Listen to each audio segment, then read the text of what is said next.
ainda 40 dias e Nínive será subvertida, ou seja, destruída. Vamos agora para Mateus, capítulo 12, verso 38 até o 41. Então, alguns escribas e fariseus replicaram: Mestre, queremos ver de tua parte algum sinal. Ele, porém, respondeu: uma geração má e adúltera pede um sinal, mas nenhum sinal lhe será dado, senão o do profeta Jonas. Porque assim como esteve Jonas 3 dias e 3 noites no ventre do grande peixe, assim o Filho do Homem estará 3 dias e 3 noites no coração da terra. Ninivitas se levantarão no juízo com esta geração e a condenarão, porque se arrependeram com a pregação de Jonas. E eis, aqui está quem é maior do que Jonas. Se você puder, feche seus olhos e vamos orar juntos.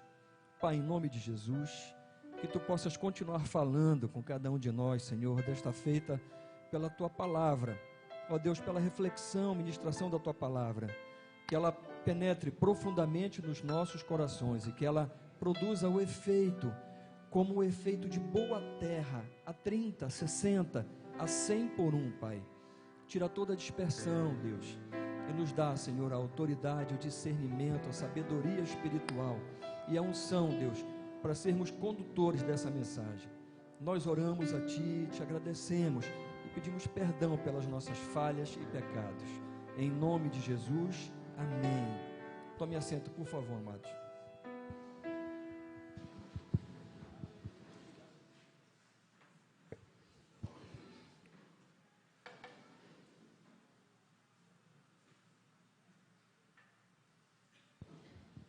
Essa semana foi uma semana especial e o semanário ficou devendo um momento, que foi a quinta-feira, que foi o retorno do encontro, porque foi um momento muito especial mesmo, né? E algumas pessoas que testemunharam na quinta-feira estão aqui, e teve alguns testemunhos que mexeram muito com a gente, impactaram muito a gente mesmo, né? Mas foi uma semana muito interessante. Ontem, como foi falado, nós tivemos esse primeiro painel sobre marxismo cultural, e foi muito, muito interessante a gente discutir isso com pessoas tão graduadas, né? Uma iniciativa do grupo, do eixo de política e governo. Pessoal, foi muito bom. E eu peço para você que não veio ou que não assistiu, entre na nossa página, na AD Primeiro Amor, e assista esse debate. A palestra é muito boa, ela é muito elucidativa. É claro que esse é um tema muito complexo, mas assim, o que foi colocado de um modo tão consistente, e os debatedores tão bons, de um nível tão bom, que realmente a gente aproveita 100% daquilo que está colocado. Foi muito legal. Bom, a gente está conversando, e essa semana na reunião,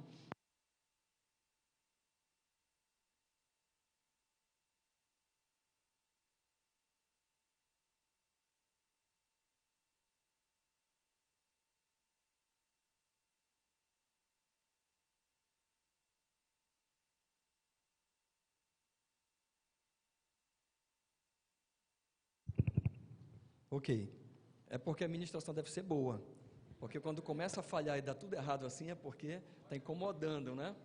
A gente já sabe. Então, essa semana a gente estava conversando um pouquinho sobre avivamentos, porque a gente crê que Belém já foi palco de um avivamento, quando foi derramado o Espírito Santo e nasceu a Assembleia de Deus, não é? E tantas outras igrejas a partir disso, mas a gente crê que há indícios espirituais de um novo avivamento em Belém. E por que nós cremos? Porque saiu há 2 ou 3 semanas uma pesquisa que Belém é a cidade com a capital brasileira com o maior número de adúlteros do Brasil. E quando a gente olha para o marxismo cultural, a gente começa a ver as bases do marxismo, que, entre outras, mas entre as principais está a destruição da família como nós conhecemos, tradicional, e a destruição de tudo aquilo que se nomeia Deus. O marxismo, que tem, na verdade, ele se traveste de vários nomes e de vários contextos, como o socialismo democrático e tal, e o comunismo, mas basicamente na vertente do comunismo, foi o sistema mais assassino que houve no mundo, foram mais de 100 milhões de pessoas. Isso é muito sério. Lá para o Oriente, eles adotaram uma tática, né, bastante dura, né, eu diria assim, que foi a implantação forçada de um regime econômico, para que você, com o regime econômico, mexesse na ideologia. E a gente vai ver na pregação de hoje que tem a ver o regime econômico com a ideologia e com o sistema de crenças. Já para o Ocidente, isso não conseguiu vingar, porque no Ocidente era muito forte a questão judaico-cristã, os alicerces.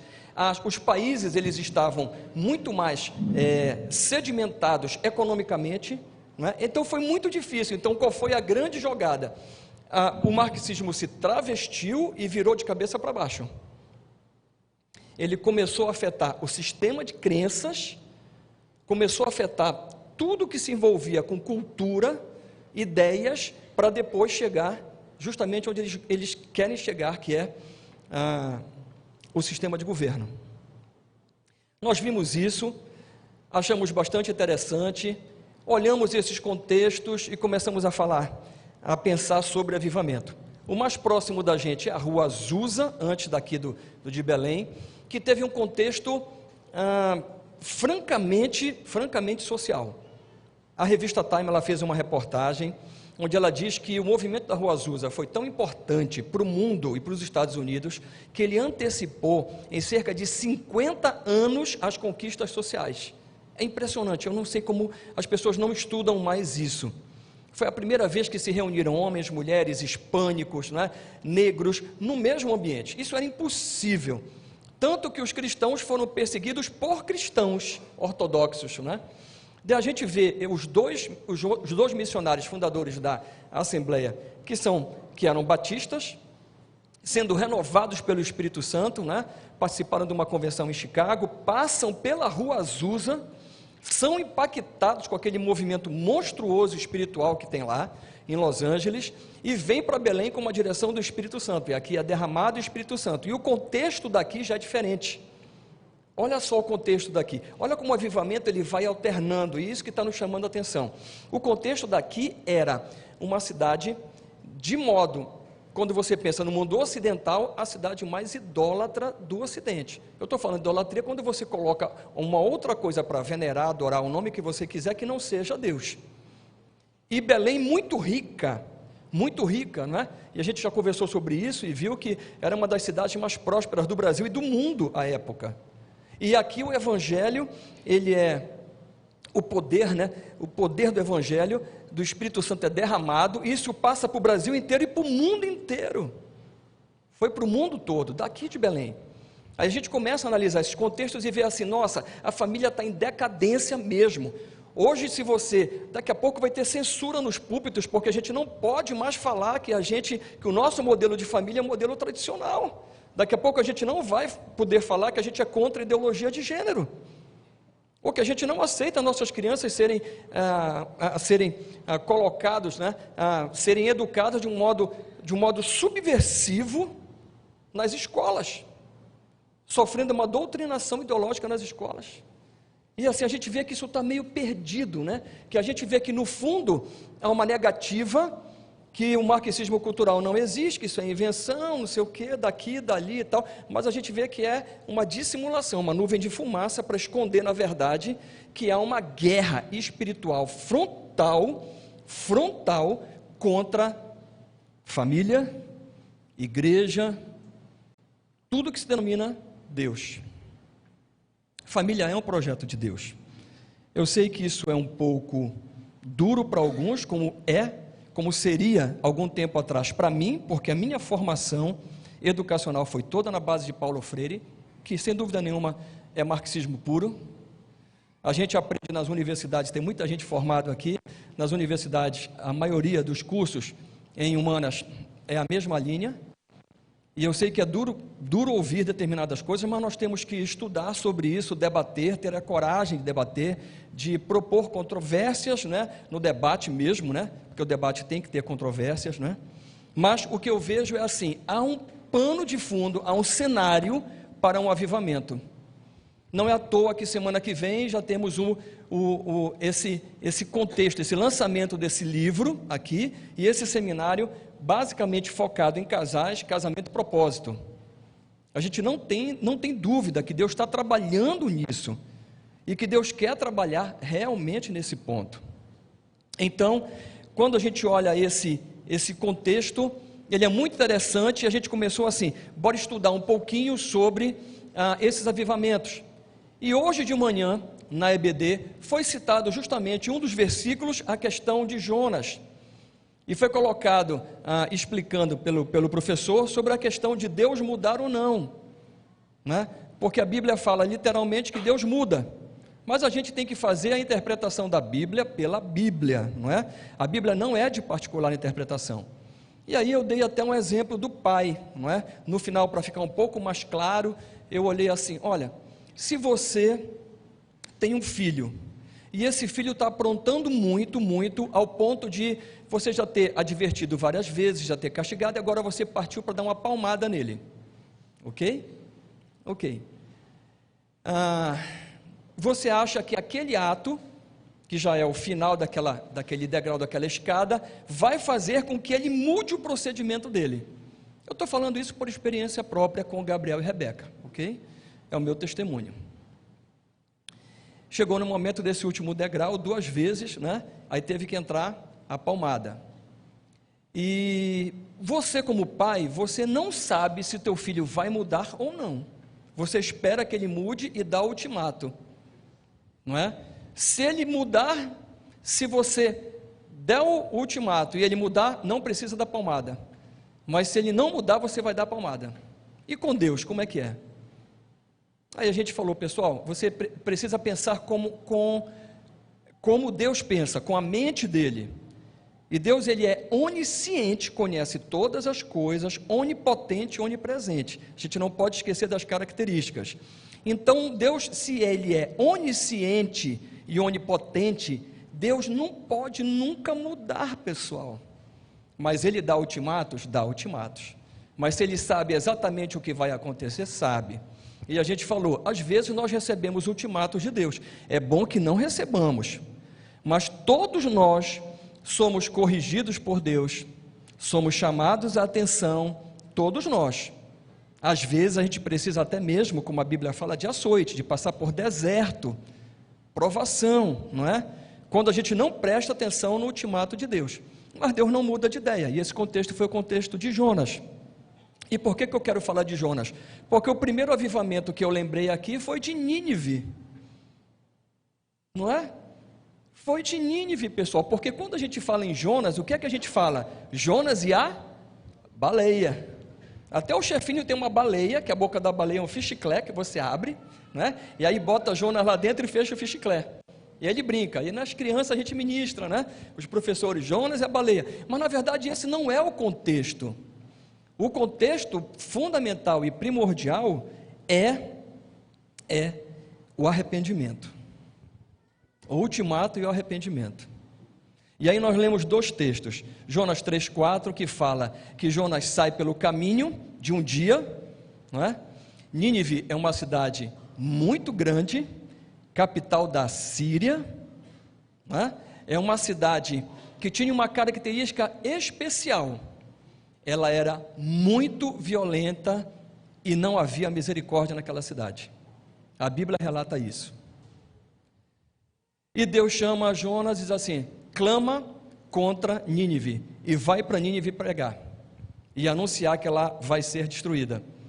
Aí Jonas, pessoal, ele se rebarba, ele não quer nem saber disso, porque os assírios eram potenciais inimigos de Israel, embora ficasse bem distante, 800 quilômetros de onde ele estava, mas era potencial inimigo, e Jonas detestava os assírios, e não queria ir de jeito nenhum para lá.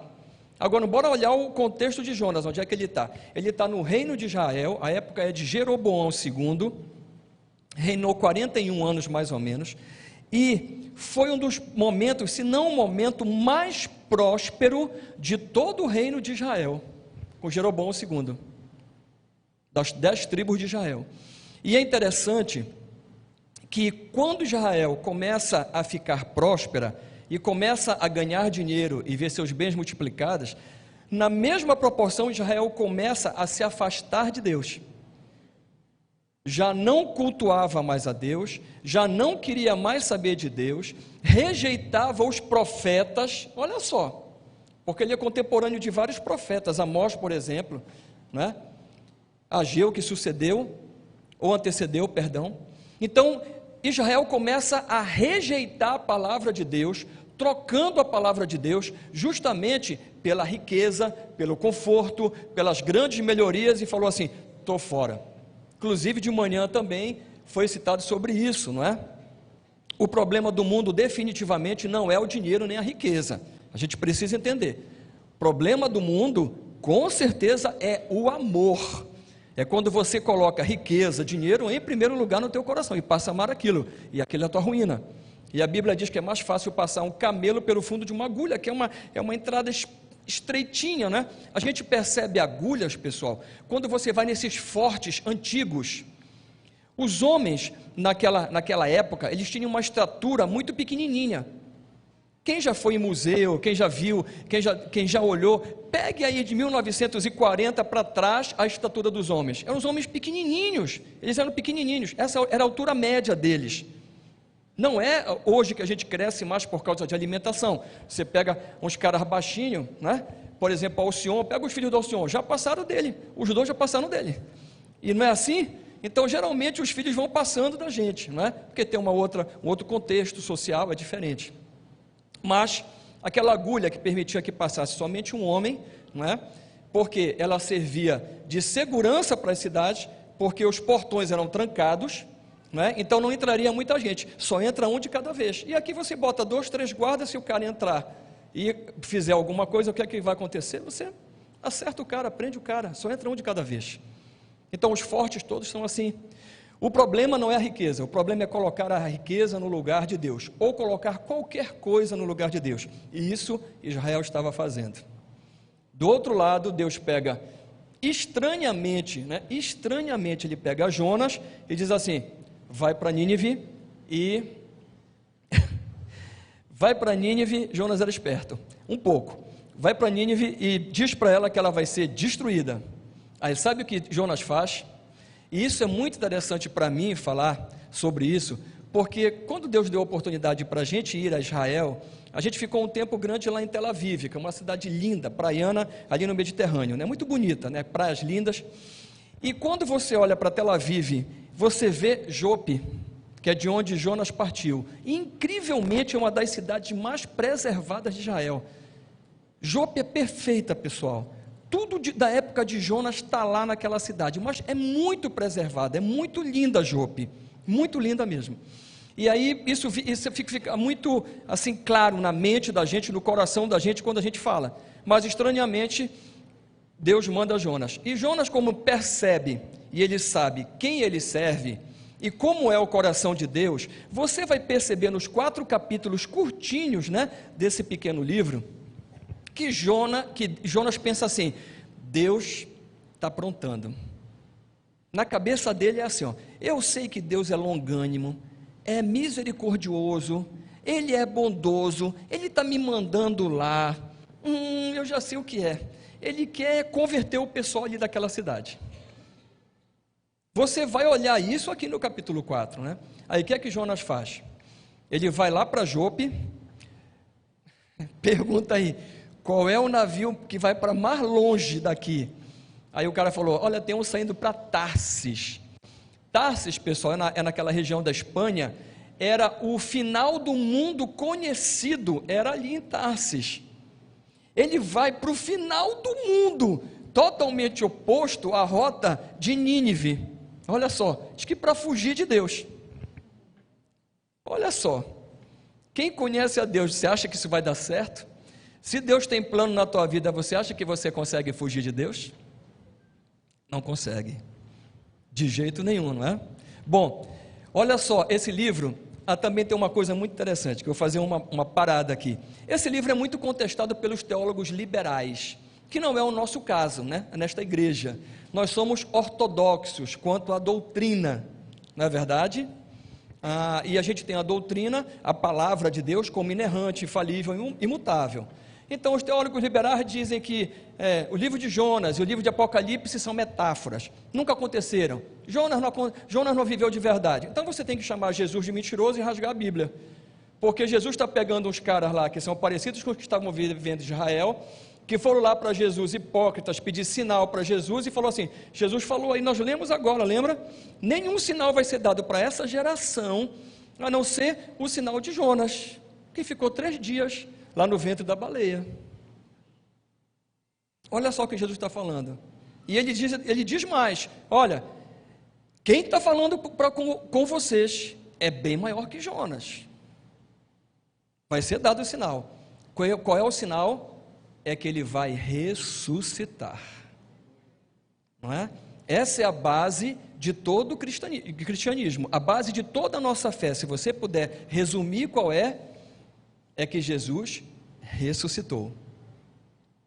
Todas as outras religiões, crenças, seja lá o que for, elas nunca terão essa base, só o cristianismo. Ele ressuscitou. E segundo os livros que a gente lê em Coríntios e Atos, aparece nitidamente que Jesus, ele apareceu para mais de 500 pessoas durante 40 dias. É um fato histórico, não dá para negar, não tem como negar. E não dá para dizer que é fantasma, que é ectoplasma, que é qualquer coisa, porque ele comia, ele bebia, ok? Não tem como, né? Bom, Jonas pega o navio e vai embora para Tarsis, né? Dando uma desperta para com Deus, né? Saindo da presença de Deus. O que acontece? Deus começa a operar um milagre atrás do outro.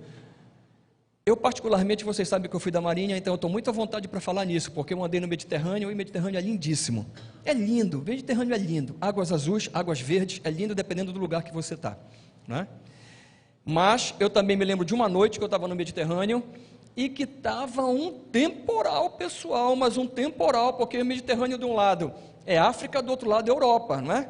Então, mas quando dá um negócio para quebrar ali, é um temporal terrível. E eu me lembro que eu estava de serviço, eu era piloto, né? E eu estava de serviço e eu só escutava os sinais de socorro pelo rádio. E eu tentava ver qual era a posição do cara, latitude, longitude, botar não sei o quê, para ver se tinha algum perto, porque se tivesse perto, a gente direcionava um navio para lá, né? Chama o comandante, está perto, dá para ir. Mas nenhum perto, né? A gente escutava muito mal o rádio, mas continua a ver, porque era um negócio feio mesmo, quando quebra. E o que acontece lá com Jonas? Deus manda a tempestade e o negócio começa a quebrar. Você percebe que todos os marinheiros do navio, né, eles não são convertidos, eles são gentios. Eles começam a adorar e fazer tudo para os deuses, é um monte de deuses, para cá e para lá, para um lado e para o outro. Ele vai para um lado e para o outro, orando, orando, orando, e nada dá certo. E nessa hora que começa a arrebentar a tempestade, né? Olha o que Jonas faz, ele pega e desce para o porão do navio, lá para baixo, lá no fundo, deita e dorme. E o pessoal jogando a carga fora, jogando tudo, aliviando o peso do navio, porque o navio ia afundar, e cada vez pior. Até que o mestre vai lá, né? O mestre do navio vai lá, acorda a Jonas, vem cá rapaz, qual é a tua? Que negócio é esse? Como é que tu está dormindo aqui? Que história é essa? E aí, eu não sei que discernimento eles têm, que eles começam a apertar Jonas, apertam de um lado, apertam do outro, e falam assim, quem tu és? Qual é a tua religião? De onde tu vens? Qual é a tua terra? Que Deus tu serves? E aí Jonas não resiste e acaba falando mesmo para eles que aquele negócio todo, que ele era hebreu, né? Que ele servia ao Deus único, e que aquele negócio todo estava acontecendo por causa dele. Aí olha só como Jonas assim, tem uma personalidade interessante. Jonas, ele deseja morrer. Ele diz assim, podem me pegar, me levar e me joguem do navio, porque o problema sou eu. Aí os caras eles dizem assim, não vamos fazer isso, a princípio não. mas o mar fica pior e o navio vai naufragar. O navio vai a pique, vai todo mundo morrer. Aí os caras resolvem pegar Jonas e jogar. Aí eles pegam, seguram Jonas e jogam. Quando eles jogam, a Bíblia diz que a tempestade cessa. E quando eles jogam, tem um presentinho para Jonas, uma cachalote lá. A cachalote, ela cresce adulta mais ou menos 25 metros. Você sabe o que é 25 metros? Daqui para ali tem 20. Daqui para o final. É muito grande, né? A cachalote, ela é imensa, né? Aí o que a Bíblia diz? Que a cachalote vai e engole Jonas. Olha, outro milagre. Apareceu a baleia na hora que jogaram o cara na água. Aí, que ele ia morrer afogado, né? Será que isso é possível? Eu queria somente citar um caso. Vê se tu consegue botar aquela foto, Vitor, que eu te falei do James Bartley. Ele ficou famoso, James Bartley, porque ele era um inglês, um marinheiro, trabalhava naqueles navios baleeiros, né, que realmente andavam, e principalmente atrás de cachalote, porque eles têm muito azeite, muito óleo, é caríssimo na época, né, liberada a pesca e tal, não tinha essa turma toda reclamando aí, e ele pega, ou ele ou alguém daquele botinho, você já viu um filme assim, né, que eles saem do navio, pegam os botes, aí tem uma corda muito grande, ela mergulha muito profunda e você tem que arpoar ela, né, você vai arpoando no ponto nevrálgico dela para ela balançar, perder muito sangue, até que ela vai ficando fraca e morre, né, e eles arpoaram uma cachalote. Quando eles arpoaram a cachalote, brigou, levantou, bateu, jogou todo mundo para fora do barco, aí engoliu o camarada. Eles continuaram na luta com a cachalote, prenderam a cachalote. Isso aqui não foi para lá para cima, foi para aqui, pessoal, aqui nas Ilhas Malvinas, aqui, pertinho da Argentina, né? Aí eles conseguiram prender a cachalote, matar, aí pega o navio, porque é imenso, imagina o tamanho de uma baleia, né? Aí pega a baleia, vai para a terra, aí eles puxam a baleia para a terra e tal, aí começam a cortar toda a baleia. Aí vão cortando toda a baleia. Quando corta, chega lá no estômago da baleia, aí tem um negócio diferente lá. Quando eles abrem, adivinha quem é? James Bartley. Estava lá, vivo, pálido, né? Passando mal, ficou perturbado quando acordaram, ele conseguiram acordar. Esse fato foi narrado por todos os jornais da época, inclusive está disponível na internet, mas para vocês acharem que é muito distante, porque isso foi em 1820, né? É bem distante. Tem um de 2017 que o mergulhador da África foi engolido. Só que ele foi engolido, com pouquinho tempo a baleia expeliu de novo. E ele foi expelido sem nenhum dano, tanto que o pessoal ficou maluco porque ele voltou a mergulhar de novo. Okay? Mas tem vários casos assim relatados no mundo. Mas esse aí é um caso interessante. Por quê? Porque ele ficou 36 horas, pelo menos, quando ele sumiu, até que acharam ele. No mínimo 36 horas. Ele demorou cerca de 2 semanas para se recompor, porque quando ele acordou, ele queria bater em todo mundo, ele ficou meio assim, ele perdeu o centro total das coisas, não é? Mas ele estava vivo. E eu achei interessante citar isso, porque é um acontecimento, porque os críticos dizem que esse livro é mentira, que Jonas nunca existiu. Como nunca existiu?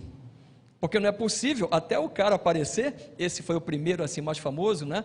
Até aparecer, diz assim, não podia, o peixe não pode engolir uma pessoa e a pessoa sobreviver. Pode sim, uma baleia de 25 metros, tranquilo. Bom, Jonas, voltando para a nossa história, Jonas, ele é engolido pela baleia, e aí ele tem um profundo arrependimento. A gente vai ver isso folheando os capítulos, né? E a gente vai ver que Jonas clama ao Senhor arrependido e diz para o Senhor, Senhor, eu vou fazer aquilo que tu queres, eu vou e tal, tudo bem. Aí Deus fala com o peixe, outro milagre, diz assim, vomita Jonas. Aí vomitou Jonas numa praia, perto da onde? De Nínive. Aí Jonas, agora estou lascado, né? Vou ter que ir para Nínive. Aí foi. Aí eu quero anunciar para vocês a pregação mais sem esperança, mais sem misericórdia, e a que deu mais resultado, e a mais curta da história do cristianismo. É essa aqui, ó. Ainda 40 dias e Nínive será destruída. Ainda 40 dias e Nínive será destruída. Foi só isso que ele falou, pessoal. Foi só isso. Os historiadores, quando eles olham a época, né, que é o século 8, eles vão olhar e fazer a comparação de Jonas com qual era o contexto, quem era o rei ali da Síria naquele momento, né? Que a Nínive era a capital da Síria. Mas uma coisa interessante, aí eles acham o contexto, o que é que eles percebem que está havendo naquela época exata? Naquela cidade de Nínive teve 2 pragas, olha só que interessante, e um eclipse solar, nessa mesma época. Então os teólogos, assim, eles não afirmam evidentemente, mas eles supõem que o pessoal de Nínive estava muito escabriado, como a gente fala aqui no Pará, muito escabriado. Por quê? Porque eles sabiam que a mão de Deus estava pesando, porque já tinha tido 2 pragas, um eclipse, e eles falaram assim, o negócio está feio para o nosso lado. Aí eles conhecem os hebreus, conhecem o Deus dos hebreus, eles conhecem, pessoal. Tem que voltar a fita aqui, rebobina aqui um pouquinho. Eu sou da época que rebobinava a fita. Pagava na locadora, inclusive, para rebobinar, que não trouxesse a fita. Pessoal, quando, olha só como o avivamento é uma coisa interessante. Quando os marinheiros jogam Jonas na água, o que acontece? A Bíblia diz que os caras se convertem. Eles falam assim, veio sobre eles um grande temor, e eles temeram a Deus grandemente, e passaram a orar a Deus, e a sacrificar para o Deus dos hebreus. Olha que coisa linda, que coisa legal. Começou o avivamento lá no navio mesmo, porque quando ele viu que eles jogaram Jonas, a baleia veio e o mar zerou, na hora. Olha que coisa maravilhosa. Bom, aí Jonas vai para lá, para Nínive. Aí chega lá muito invocado de ter que entrar lá, e começa lá a falar, ainda 40 dias e Nínive será destruída. Aí o que é que acontece com Nínive, pessoal? Os caras começam a ouvir aquilo, e depois de 2 pragas e um eclipse, eles não têm mais dúvida não, agora têm certeza que o negócio ficou estreito e é o ultimato de Deus. Essa mensagem chega ao rei. Sabe o que o rei diz? Todo mundo, todo o reino, sob pena de morte, jejuando, clamando, suplicando a Deus perdão, porque quem sabe se Deus não vai mudar de ideia, e não vai voltar atrás, e não vai destruir Nínive. E aí você já sabe o que aconteceu? Aquela cidade perversa, violenta, sem misericórdia, se arrepende, pessoal, se arrepende, todo mundo. Ele mandou fazer jejum até os animais, ninguém escapou, todo mundo clamando, e o que é que aconteceu? O maior avivamento até então da história. O Senhor fala que foram palavras do Senhor, mais de 120 mil vidas que se renderam ao Senhor, se arrependeram. Aí Jonas, ele sai de lá depois que ele prega, né? Faz uma cabanazinha para ele, né? E fica esperando. Aí Deus, Jonas é uma figura, aí Deus faz é um processo didático. Deus faz assim com a gente também, não é, pessoal? Ele bota as aboboeiras na nossa vida. Aí Deus pega lá, vê que está muito sol e bota uma boboeira lá, né? Ela cresce de um dia para o outro e aí faz sombra para Jonas. Aí no dia seguinte, Deus manda um bicho, fere a boboeira e a boboeira morre. Aí Jonas pela segunda vez se invoca, mas fica invocado mesmo com Deus, e aí diz para Deus, quero morrer, tinha certeza que tu ia fazer isso, tu ia salvar o pessoal de Nínive, como é que pode e tal? Ele falou assim, ô Jonas, vem cá, camarada, tu já paraste para pensar, tu já refletiste um pouco, será que é razoável o que tu estás fazendo, a tua reação? Será que é razoável? Tu estás invocado porque uma boboeira morreu, tu não plantaste, tu não semeaste, tu não regaste, tu não fizeste nada, e tu tá invocado por causa disso, e tu estava tão alegre, quando a boboeira cresceu, tu estava pulando de alegria, não é? Mas com o pessoal de Nínive lá, mais de 120 mil pessoas que foram poupadas, que se arrependeram do seu mau caminho, e consertaram as suas vidas. Às vezes a gente pensa que a salvação só está dentro da igreja, está limitada só nessas paredes, ou denominação X, Y. Não é assim, pessoal. Deus não age dessa forma. Deus age em coração contrito. Às vezes na igreja tem pessoas pedantes, orgulhosas, pessoas duras, pessoas desobedientes, igual Jonas, do lado da gente. Não é assim que funciona. Deus, ele vê o interior, ele não vê o exterior. Eu sei que Jonas desejou morrer pela segunda vez. Aí Deus assim, cara, esse cara não é fácil não, rapaz. Esse Jonas é dureza. Esse Jonas é duro. Aí Deus programou. Eu tenho a impressão que Jonas era careca ou era calvo. Porque Deus apronta didaticamente, né? Para ele, o que é que ele faz? Ele faz soprar um vento gostoso. Sabe aquele vento, me lembrei agora que a Mônica tem Fortaleza, quem foi para lá. Mas você sabe aquele vento quando você está naquele lugar e que vem aquela brisa deliciosa, o sol está rachando, e aí o pessoal diz assim, olha, cuidado com esse sol, olha, às vezes a gente vai em Salinas, a gente vê isso, né? Quando o cara não conhece Salinas, a gente fala assim, tu botaste protetor? Não vai te enganar com esse vento aqui, pessoal, olha, bota protetor, usa chapéu e tal. Aí vocês já viram depois, né? Eu sei porque eu já tive que usar aquelas pomadas de queimadura, né? Porque antigamente, né? Na minha idade lá, a pessoa não tinha muito cuidado quando era pequeno, né? Então aquelas pomadas da queimadura só tinha jeito aquilo, pessoal. A gente ia para lá e passava a pomada de queimadura que doía tanto, aí descascava tudinho, né? Aí pegava de novo, até que o negócio ficava curtido mesmo. Eu sei o seguinte, que o vento veio e estava muito bom, estava fresquinho, e aí pegou na cabeça de Jonas e fez uma ferida na cabeça dele. Aí lá vai Jonas, terceira vez, quero morrer, tira minha vida, tira minha vida, tira minha vida. Mas assim, mas Jonas, pelo amor de Deus, Jonas, tu acha que é razoável isso? De novo, Deus falar com ele, tu acha que é razoável, rapaz? Tu continua com esse negócio? Tu tem que tomar jeito, cara. Eu vou ficar te castigando aqui até tu aprender, rapaz. Eu tenho plano na tua vida, tu está pensando que eu não vou mexer contigo? Vou mexer.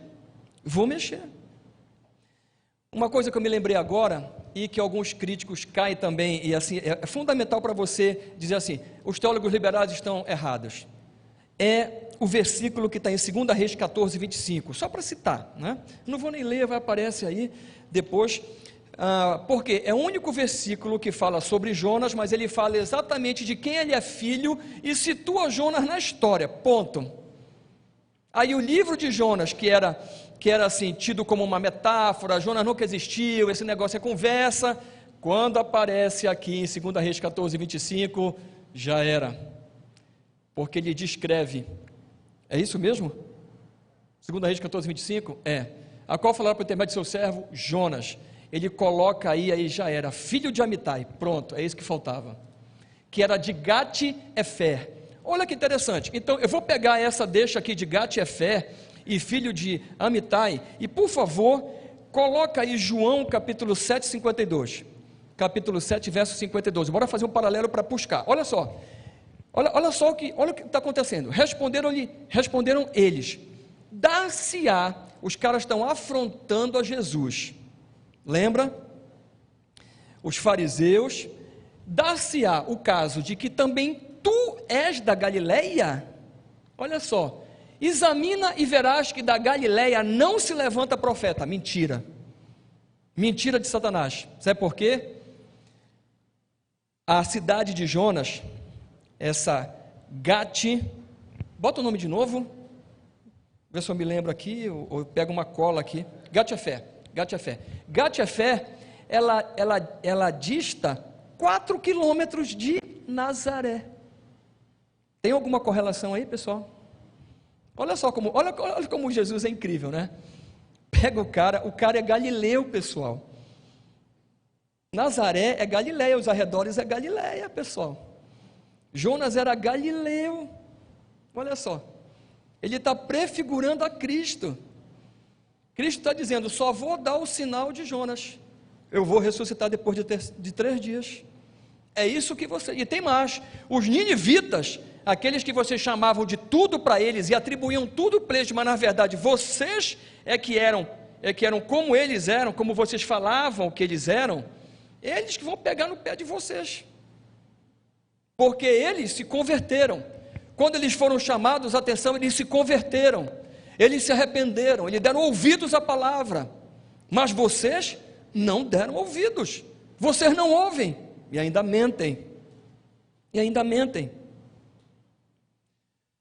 Quando eu penso no contexto que a gente vive, no momento que a gente vive, e acreditem, o sistema de crenças, ele está ligado, até pela própria explicação que nós demos no início, ao sistema de governo, seguramente, as coisas não desassociam, não é?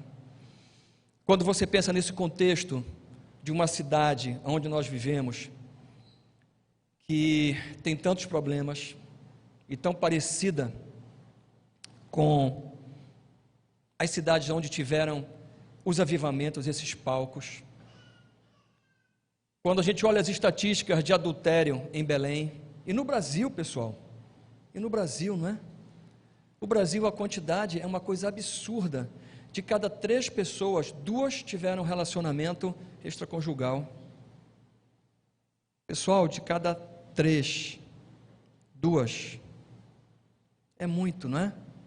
É muito. A família está se perdendo, os contextos estão se perdendo. Será que o Senhor, Ele não está usando? E aí eu me lembro, não posso deixar de lembrar, e algumas carinhas que a gente está vendo aqui, será que Deus não está usando, por exemplo, o encontro de casais como uma ferramenta para a restituição da família?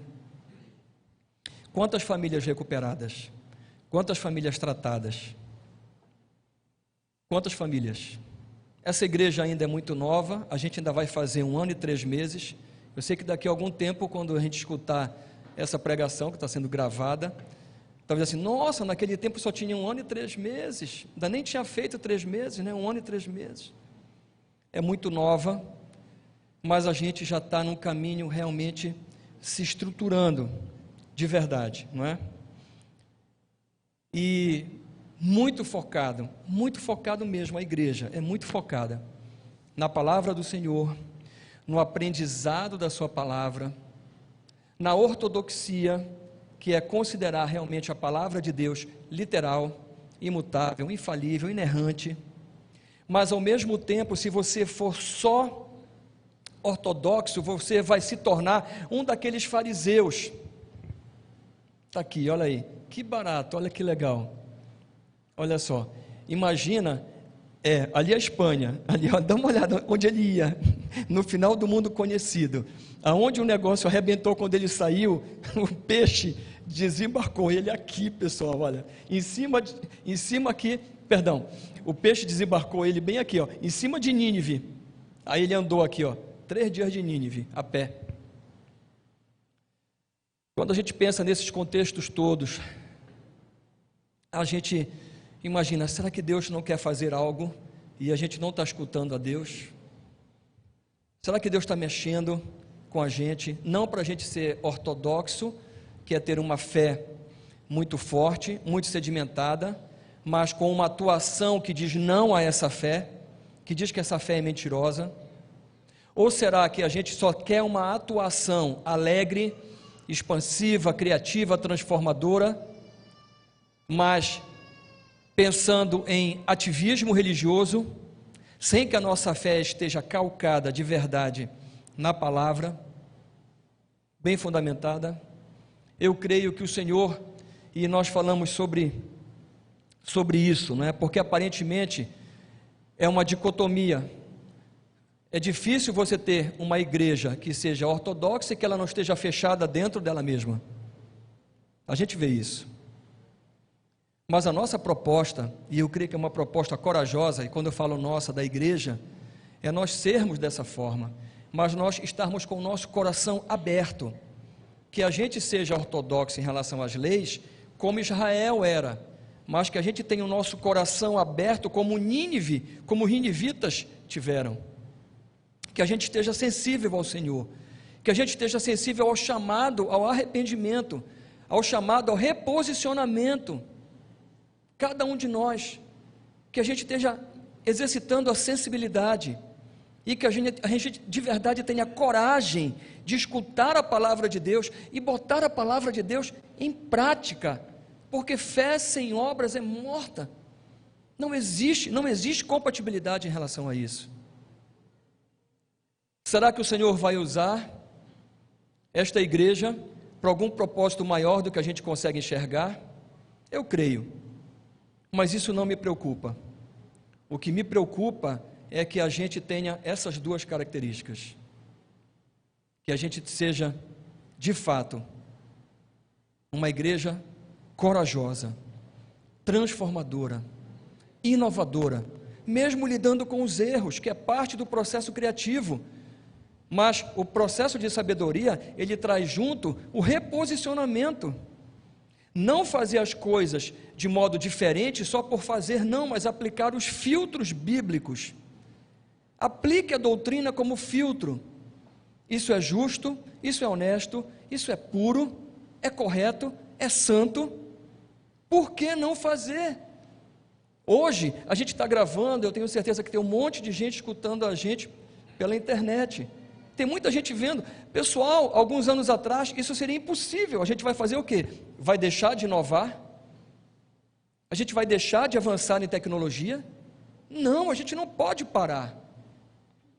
A atuação da gente tem a ver com costumes, com paradigmas, com cultura, e a gente precisa transformar a nossa mente, o que Romanos capítulo 12, verso 2 fala, transformar a nossa mente, renovar a nossa mente, porque se nós não renovarmos a nossa mente, pessoal, nós não iremos experimentar qual é a boa, perfeita e agradável vontade de Deus. Está aí o texto, ó. E não vos conformeis com este século. Pessoal, a gente não pode se conformar com tudo que está sendo colocado, tudo que está sendo ensinado, e simplesmente absorver aquilo como eu absorvia, como verdadeiro, sem estudar, sem colocar contraponto. As nossas academias precisam voltar ao contraponto, à controvérsia, à discussão. A gente precisa fazer isso, inclusive na igreja. E a palavra de Deus fala, não vos conformeis com este século, mas transformai-vos pela renovação da vossa mente, para que experimenteis qual seja a boa, agradável e perfeita vontade de Deus. Esse chamado de Nínive é um chamado para mim e para você, para a gente não rotular as pessoas, para a gente não nominar as pessoas, para a gente prestar atenção em quem nós somos, para a gente prestar atenção de onde nós viemos, mas fundamentalmente, pessoal, prestar atenção para onde nós vamos, porque como nós ouvimos aqui, aprendemos há pouco tempo na igreja, o que interessa de fato é como vai terminar. Como é que vai terminar a tua vida? Será que realmente tem importância aquilo que tu fizeste de errado, aquilo que tu colocaste para trás? Será que realmente é importante isso? Ou o mais importante é como tu vais terminar? Tu vais te conformar sendo Nínive, ou tu vais abrir o teu coração para o chamado de Deus e vais te arrepender e te converter? Ou tu vais vir de uma suposta conversão que nunca existiu lá em Israel, e tu vais caminhar para um afastamento de Deus. Tudo tem um preço, não é? E a Bíblia diz que Deus, Ele ama tanto a gente que Ele nunca desiste da gente. Igual Jonas, Ele nunca vai desistir, Ele nunca vai te abandonar, Ele nunca vai deixar você sozinho, mas às vezes vem o puxão de orelha, às vezes vem o castigo, os desertos que a gente passa, às vezes vem a palmada, porque, me diz aí, qual é o pai, qual é a mãe que ama um filho e que ela não corrige? Você já imaginou uma criança crescendo sem correção, sem disciplina? O que é que ela se transforma? Você acha que Deus vai deixar que eu cresça, você cresça, sem disciplina, sem correção, sem nos ensinar. Portanto, que a gente possa refletir sobre os rótulos. Nínive, gentio, inimigo. Israel, povo do coração. Sou patriota, nacionalista, fechado. É o povo que conhece a palavra de Deus. O que vai ser? Nós precisamos das duas coisas. Nós precisamos da base da palavra semeada de modo muito firme em terra fértil, mas nós precisamos de uma atuação que vá quebrar barreiras, que vá quebrar culturas, que vá além do que a gente pensa, do que a gente imagina, aplicando os filtros da doutrina. Eu queria orar nessa noite, por mim e por você, porque eu acho que nós estamos num caminho, e que esse caminho, sem dúvida nenhuma, é um caminho de forte impacto espiritual. Nós sentimos isso de modo claro no encontro. Nós somos muito novos, esse é o segundo encontro que fizemos agora há pouco tempo, palestrantes, 2 ou 3 palestrantes novos, as peças todas reformuladas, tudo mexido, a gente está mexendo, né? Não é mexendo por mexer, mas eu vejo que o Senhor, Ele está abrindo a mente, está abrindo o coração, para que a gente pense fora da caixa, para que a gente entenda o que o Senhor quer, e faça a adaptação da igreja, sendo cristocêntrica, sendo ortodoxa na doutrina, mas a adaptação da igreja para os dias atuais, uma igreja cristocêntrica, onde a gente não deixe de dizer que nada vai tomar o lugar central na igreja de Jesus, que só Jesus salva, só Ele salva, que só Ele ressuscitou, e que se Ele ressuscitou, Ele fez isso por mim e por você, e eu e você vamos ressuscitar também. Então ore comigo, por favor, feche seus olhos, onde você estiver. Eu não sei se você já fez a tua decisão por Jesus, aonde você estiver, aqui nesse auditório, ou você estiver me escutando. Eu não sei se você está afastado desse convívio, mas se você ainda não fez a decisão, eu te convido agora para você, em nome de Jesus, deixar essa crença que foi plantada no teu coração, deixar cair em terra fértil. E a palavra de Deus diz que quando a gente crê verdadeiramente no nosso coração e a gente confessa a Jesus, nós somos salvos, como aqueles marinheiros do navio. Então você pode falar isso para Jesus: Senhor, eu estou retornando porque eu estava afastado, eu estava afastada, mas eu quero nesse momento me reconciliar contigo, eu quero abrir meu coração, entregar minha vida a Ti. Se você ainda não fez isso, você pode fazer nessa hora. Você pode abrir a tua boca, mesmo de modo muito silencioso, não é? De modo muito baixinho, só para os teus ouvidos ouvirem, e fala: Senhor, eu entendi quem Tu és, eu entendi o que Tu vieste fazer aqui. Nesse momento eu me arrependo dos meus pecados, e eu abro o meu coração e Te convido para entrar e fazer morada no meu coração.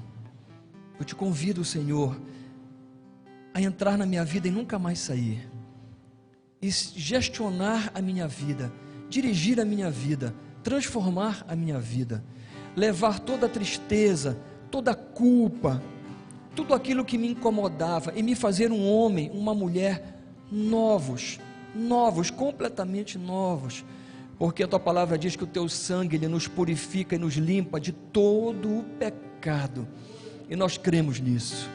Deus, em nome de Jesus, e alguém nesta noite, neste auditório, ou nos ouvindo e vendo, Deus, se essa pessoa está Te confessando, nós suplicamos a Ti em nome de Jesus, recebe, Pai, como Teu filho, como Tua filha, trata a sua vida, cura, Deus.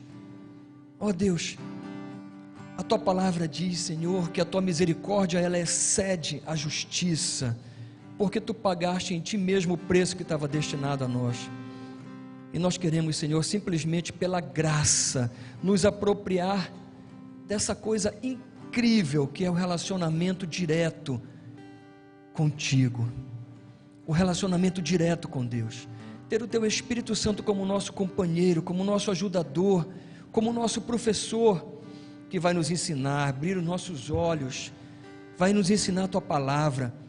Ele vai decodificar a tua palavra para que a gente saiba que aquilo que está sendo dito é verdade, e aquilo produza frutos no nosso coração, transformação. Nós cremos nisso, Senhor, e nós te pedimos por cada vida, por cada pessoa, e também oramos, Senhor, por esta igreja, pela liderança desta igreja, que tu dês sabedoria, inteligência espiritual, sabedoria que vem do céu, Pai, para conduzir, Deus, que a gente não fique nem religiosos, nem ativistas, mas que a gente seja de fato e tão somente cristãos, que reflitamos o caráter de Jesus nas nossas vidas, que sejamos cheios do fruto do Teu Espírito Santo, Deus, e que as pessoas verdadeiramente sejam atraídas por essa transformação, por essa mudança, Pai, que a gente não se conforme com o mundo. Deus, nós sabemos a quem servimos, nós sabemos com quem nós falamos, e nós temos a ousadia de falar direto contigo, Senhor, por Jesus Cristo, porque Ele é a verdadeira religião. Ele de fato nos religou a Ti, Senhor, pela sua morte e ressurreição, e nós oramos a Ti e te pedimos e suplicamos, e fazemos isso em nome de Jesus, em nome de Jesus, amém, amém. Amados, mais duas coisas. Eu não sei se o bebê já chegou para ser apresentado, a gente podia dar uma olhada se ele chegou, senão a gente vai apresentá-lo outro dia, mas eu queria fazer um convite para todos vocês que estão aqui, que estão nos assistindo. Faça a sua inscrição nesse seminário do final de semana que vem. Ele é espetacular. Paulo e Railca são muito, muito bons, são alguns dos ministrantes melhores que tem no Brasil, e para você que está aqui, esse seminário, a igreja, ela está compartilhando os custos do seminário, pessoal. O custo para você, casal, é R$50. Para você ter uma ideia, você vai receber o livro, que é mais da metade disso. Imagine trazer as duas pessoas são 8 passagens que nós utilizamos, hotel, aluguel daqui e tantas outras coisas. A gente compartilha um pouquinho com quem pode compartilhar. Mas eu quero dizer para você também uma coisa: se você tem dificuldade financeira, por favor, os pastores estão aqui, pastor Rosivaldo, pastor Cacheado, fale conosco, não deixe de modo nenhum o seu orgulho impedir que por questão financeira você não participe desse seminário. Não faça isso. Essa igreja ela é muito correta nas coisas, em tudo que é financeiro. A igreja ela é transparente, ela presta contas. Não fique de fora, por favor. As inscrições estão ali na entrada. O bebê chegou? Então, por favor, venha. O Igor vem também. Pastor Rosivaldo está lembrando que são 300 vagas. Se você deixar para cima da hora, você não vai conseguir vaga, tá bem?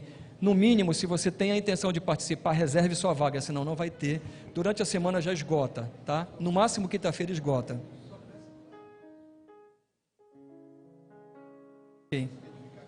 Ok.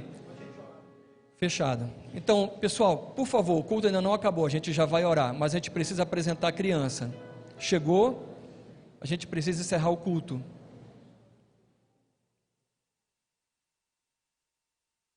Vamos lá.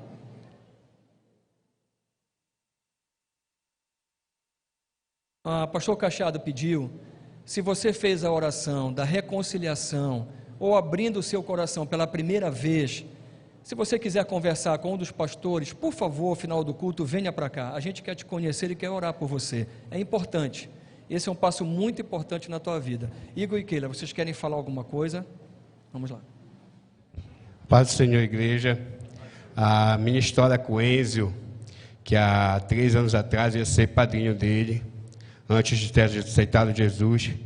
Aí o pai dele teve um acidente e faleceu. Então, hoje eu conversei com o pastor, a gente sabe que tem que apresentar, né?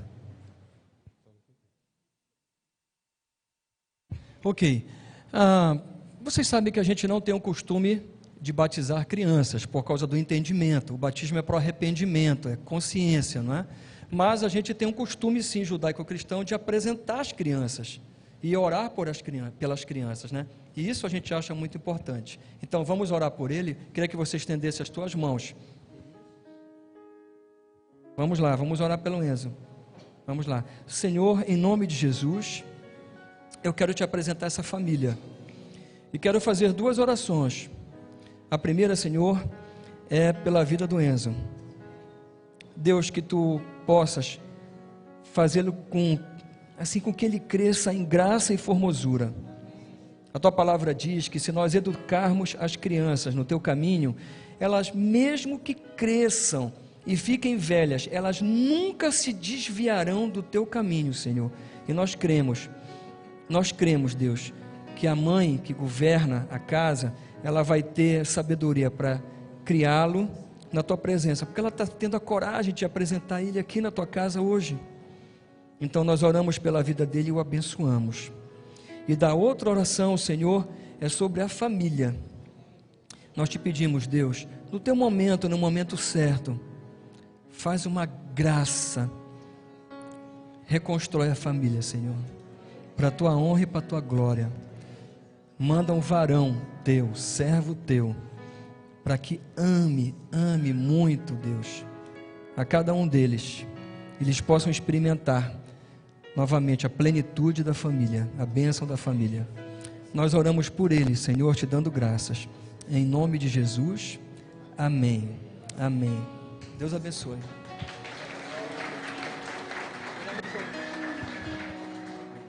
Amém. Queridos, nós vamos encerrar o culto e eu vou pedir uma gentileza, ou melhor, eu vou pedir logo que o pastor Fernandes e o pastor Mauro venham para cá, e eu queria pedir o obséquio para que a gente ficasse 5 minutos mais, ok? Nós encerramos o culto um pouco mais cedo, inclusive, para que eles tivessem a oportunidade de falar algumas coisas para vocês sobre o que está acontecendo em termos de construção na igreja, que é muito relativo o que está sendo feito, e são coisas muito legais, muito interessantes, e vocês vão se alegrar muito com isso, com esse passo que está sendo dado. Então eu vou chamar os 2 pastores. O pastor Fernandes, ele é presidente do Instituto Aviva, e o pastor Mauro, além de ser o pastor das crianças, ele é também o coordenador do conselho da igreja. Então estão as 2 entidades representadas aqui, porque elas estão trabalhando em conjunto, de modo sinérgico, para que a gente tenha o melhor resultado possível. Então fique atento, por favor, escute o que esses homens de Deus vão falar.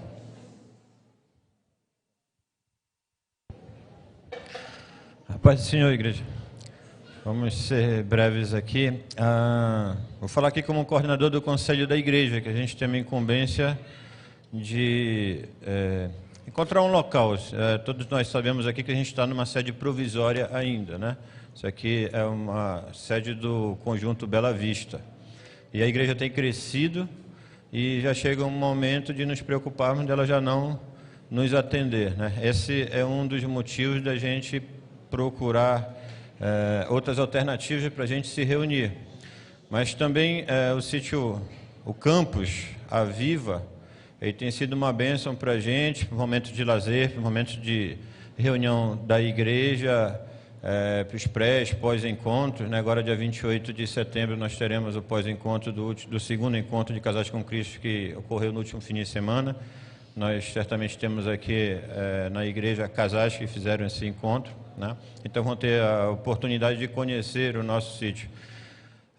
Nosso sítio precisa de alguma estrutura, de algum apoio para a gente poder se reunir, né? E a gente entrou numa empreitada de construirmos galpões, construímos alguma sede para a gente poder se reunir. O pastor Fernandes já esteve aqui pela manhã, já conversou com alguns que aqui estavam sobre onde nós chegamos, né? Para sintetizar, a história é um pouco longa, mas nós encontramos um negociador de galpões, ele compra e vende galpões, e essa seria a melhor alternativa para a gente, em termos de custos, em termos de tempo, em termos de know-how, de acumulados de obra e etc. E nós encontramos um galpão aqui em Belém, e ele está sendo desmontado, será levado lá para o Campus Aviva e será remontado lá. E ele é grande o suficiente para que nós vamos ter 2 galpões lá. Isso aqui são imagens do galpão como está hoje, né? Isso aí é um local que antes que ele está instalado. A gente deve, desse galpão, fazer 2 galpões.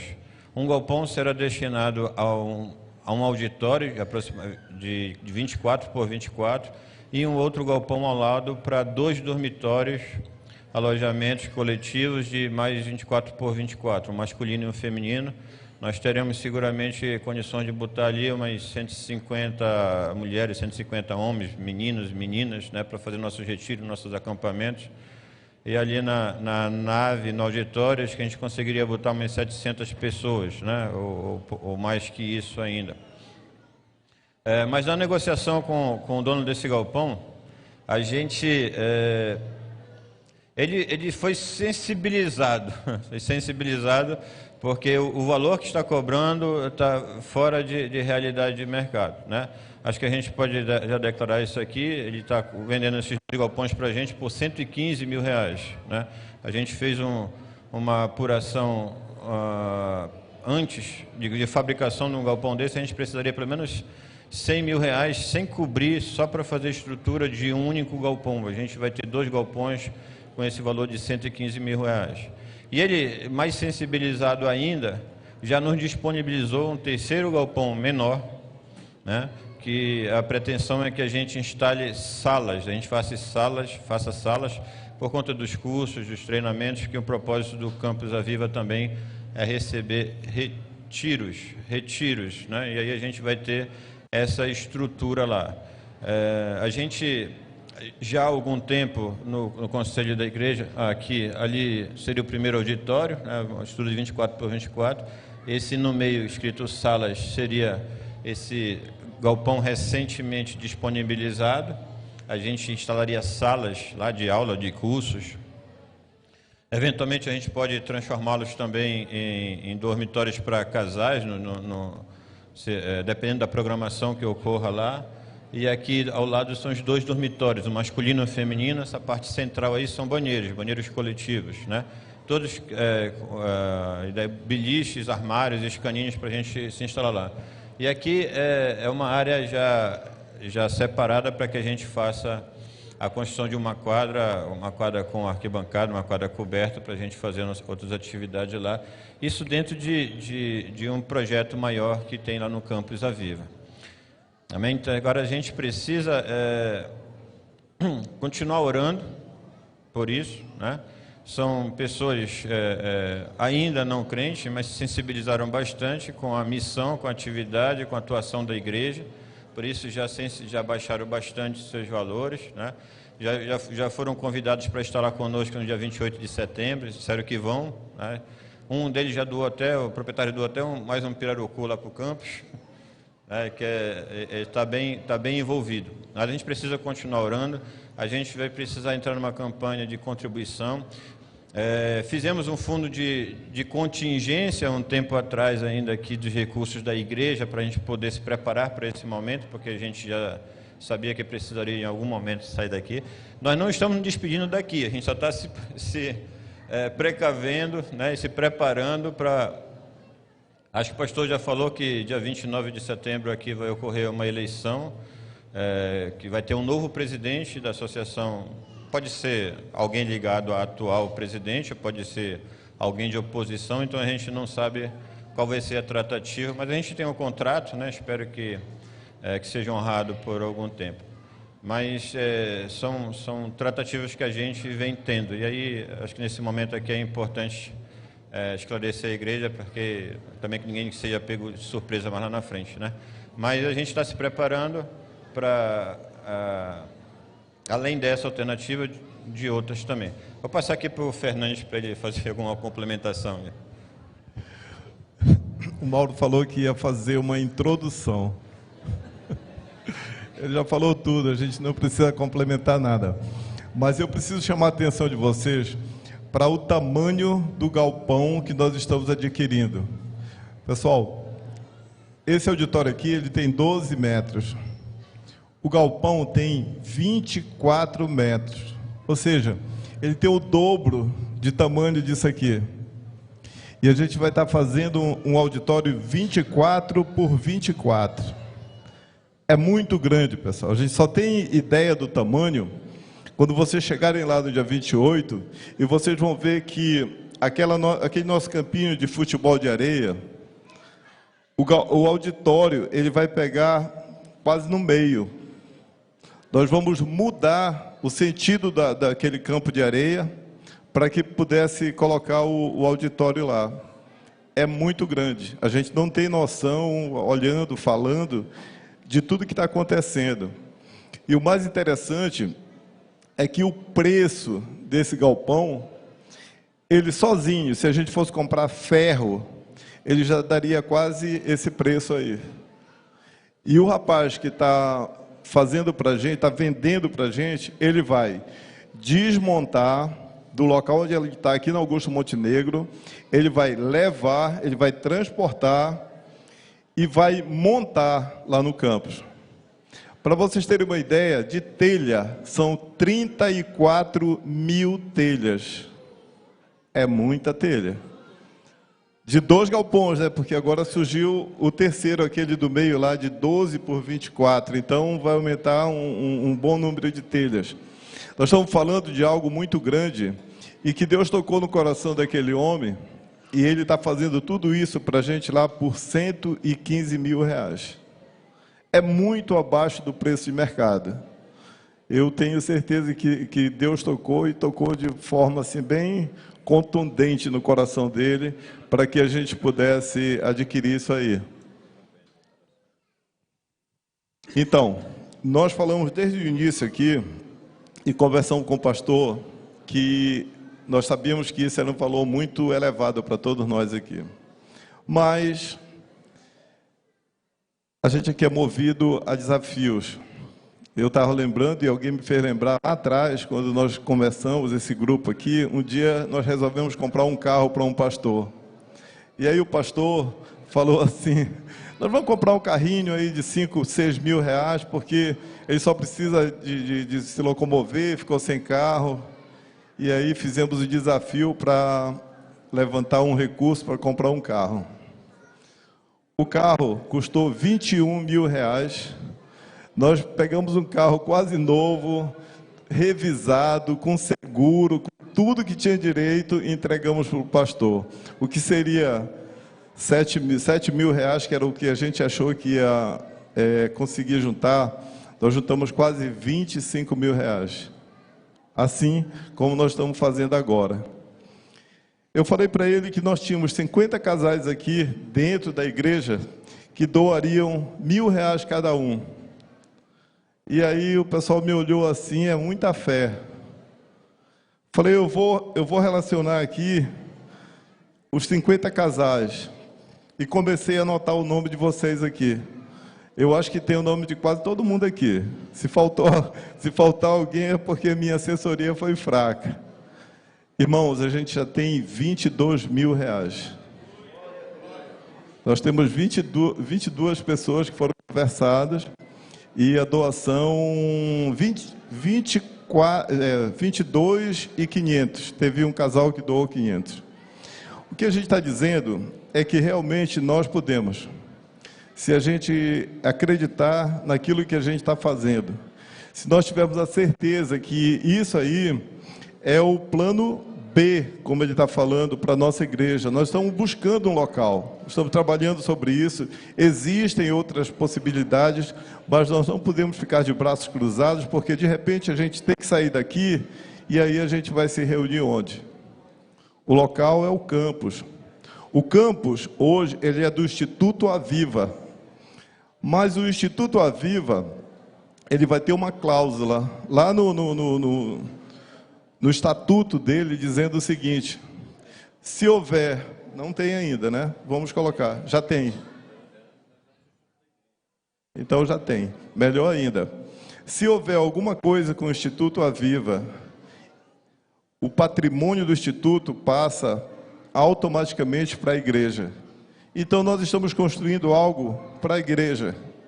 não é algo prostituto, tá? Nós estamos gastando o dinheiro da igreja, para o nosso benefício, para o benefício das nossas famílias, dos filhos, de todo mundo. Eu creio que Deus está nesse negócio, Ele vai nos ajudar e nós vamos conseguir. Mas nós precisamos da ajuda de cada um de vocês. Então, aquele que achar que pode e que pode, me procure o Mauro ou o pastor e dê o seu nome, ajude como você puder. Eu posso R$1.000, mas teve um irmão que falou, eu posso dar 3. Que bom. O irmão pode dar 3, ele vai dar 3. Mas se você não puder dar 1.000, dê o que você puder. Só não fique de fora, porque aí você vai perder a bênção e nós não queremos isso. Dê o que você puder. E a gente sabe que vai ser o suficiente para que a gente conclua. Porque esse valor de 115 mil é para comprar a estrutura. Mas nós vamos ter que concluir o galpão. Piso, separação de sala, ar-condicionado, janelas e tudo. É o que a gente vai fazer com esse dinheiro aqui que a gente está arrecadando. Nós contamos com cada um de vocês. Os meus 5 minutos já foi, me perdoe. Mas que Deus abençoe cada um de vocês. E nós estamos aí lutando e vamos conseguir em nome de Jesus. Amém. Obrigado, pessoal. Vamos ficar em pé, pessoal, orar e encerrar. Lembrando que se você fez aquela oração, procure aqui um dos pastores. Se você quer reservar ou fazer a sua inscrição no Casamento e Propósito, lá na saída, por favor, não deixe de fazer. Ainda te digo mais, invista em alguém. Pegue um casal que Deus botar no seu coração, convide esse casal. Esse seminário ele pode mudar a vida de uma família.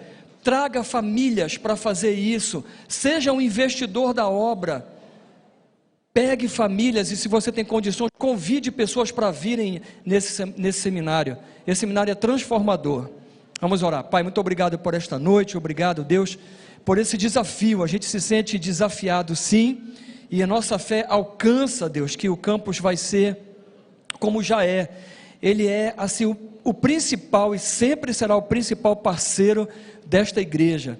Nós entendemos isso, Pai. Nós entendemos que o Instituto Aviva chega em lugares, em determinados momentos e assuntos que nós não podemos chegar como igreja. A igreja ela tem um propósito específico, mas nós entendemos que o Instituto Aviva é reino e ele se complementa com a igreja sim, Pai. E nós queremos ter essa mentalidade transformadora, criativa, inovadora. Nós queremos realmente, Senhor, fazer a diferença onde nós estivermos. Portanto, nos ajuda, nos socorre, nós te pedimos. Nesse momento que vamos para nossas casas, Senhor, que a gente possa ir de modo tranquilo, que sejam paradas qualquer tentativa de acidente, de assalto, de quebra, que a gente possa chegar nas nossas casas tranquilamente e desfrutar de uma noite de sono tranquila, reparadora, e que a gente possa ter uma semana abençoada, Pai. Muito obrigado por tudo que Tu fizeste, Senhor, nessa semana incrível.